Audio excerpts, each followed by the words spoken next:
Vamos falar de cansaço mental, gente, porque depois do empate aí com o Nacional do Uruguai, em 3-3, o Roger Machado, ele lembrou uma história dos tempos de Bahia para falar do cansaço mental dos jogadores em meio a esse calendário que é pesado, com vários jogos em poucos dias. Vamos ver aí o comandante colorado.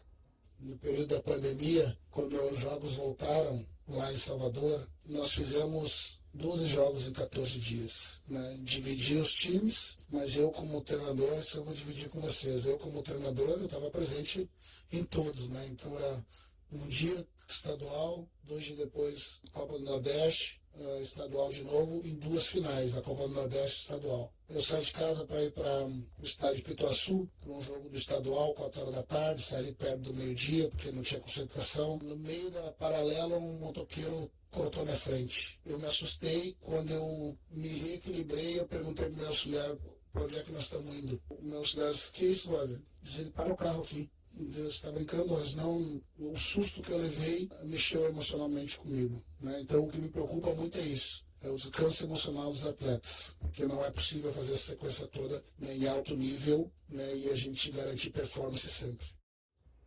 Um relato importante, né? E uma reflexão a se fazer também diante de um calendário que é tão apertado e tão intenso quanto o brasileiro. Como lidar com isso, na opinião de vocês? Acho que tem uma questão que é importante, eu acho que o relato do Roger é fundamental, né, para a gente entender o que acontece nos bastidores, mas tem um ponto que é importante, ele a sequência de jogos é para todos, né, que estão com competições como Copa do Brasil, Campeonato Brasileiro e uma competição sul-americana. Claro que tem o Juventude, por exemplo, Juventude não está em nenhuma competição sul-americana, tem uma vantagem em relação ao calendário, mas quase todos estão envolvidos nas 3 competições.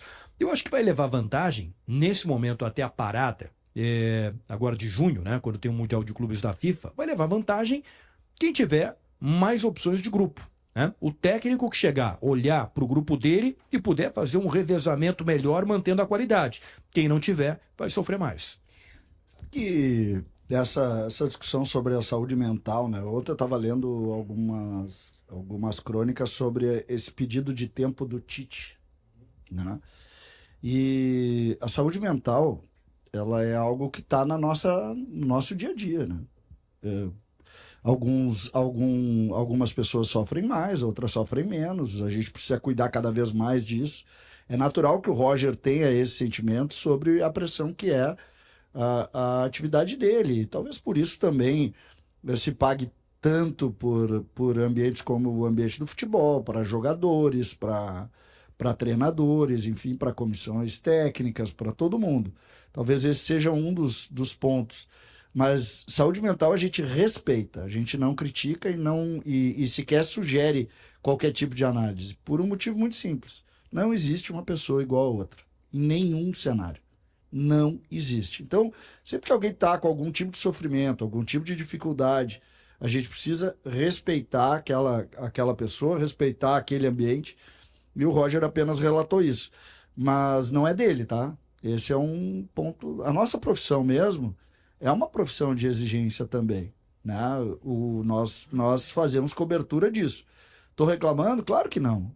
Claro que não. Só estou analisando. Tem pessoas que são assim, tem pessoas que têm mais dificuldade. O mais forte exemplo é o da Simone Biles, né?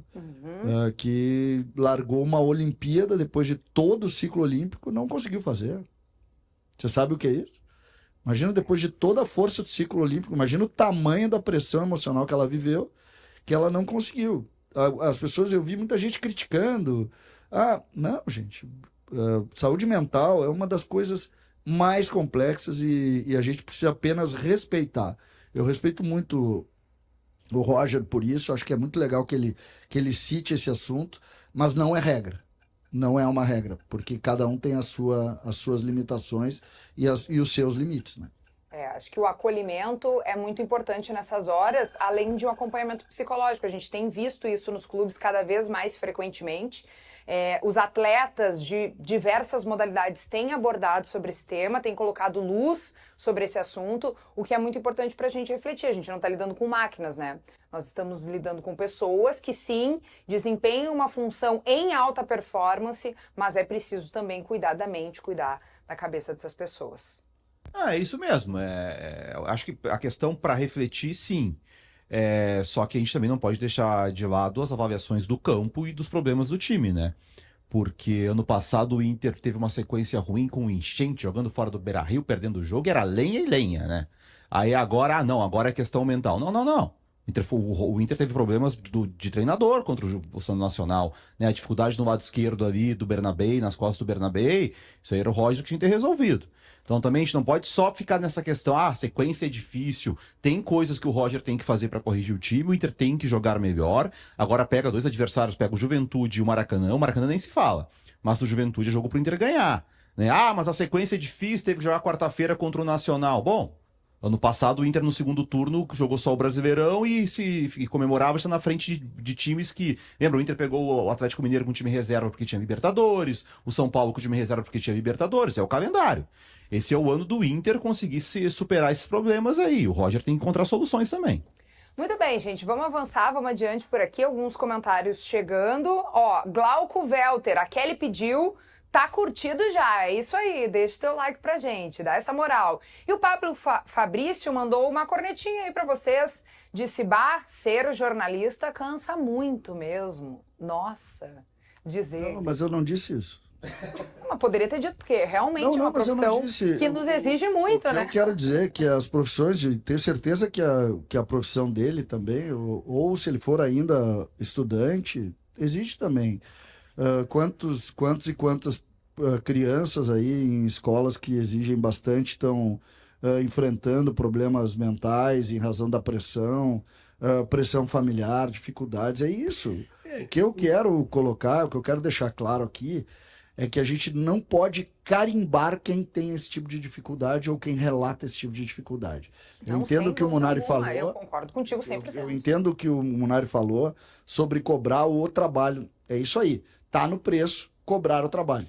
Mas entender que existe a dificuldade de alguém não é coletivo, entendeu, Gabardo? Sim. Isso não é coletivo. O problema mental não é todos estão. Não. Tem gente que não sente pressão. Mas assim, acho que todos podem parar aí para pensar e refletir um pouco, né? O tamanho que o desgaste, que o tamanho... Vamos pegar o exemplo de técnico, né? O Roger falou sobre isso aqui, e teve o exemplo do Tite, agora recente. O tamanho e o volume de críticas que os técnicos de futebol recebem. De jornalistas, de torcedores, que vêm por redes sociais, é um turbilhão de críticas e dizendo o que você tem que fazer. Você está errado, você tem que fazer outra coisa. Tem profissionais, tem pessoas, tem seres humanos que sabem lidar, né? Talvez um pouco melhor com isso e outros não, porque realmente é muito difícil, é muito complicado. A gente vive num trabalho aqui, numa proporção menor na comparação com técnicos, onde a gente recebe também, né? Muito retorno, muita crítica. Só ver os comentários agora ali, venha também. Então, assim, é muito difícil conviver mentalmente com isso, né? Isso gera um desgaste e aí, né, o reflexo tá aí. O que a gente viu ali, a gente está falando de um técnico, o Tite, que perdeu 2 Copas do Mundo e que é um técnico extraordinário, super competente. Pô, olha o tamanho que internamente, para ele, deve ter representado ter perdido 2 Copas do Mundo como técnico da seleção brasileira. Então, a gente tem que ter um pouco de cuidado com essas coisas. Perfeito.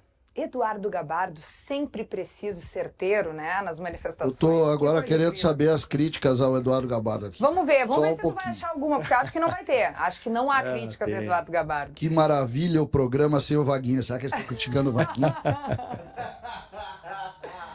Viu só? Cansaço mental, tô eu cheio de boleto, Guilherme. Também. 1909.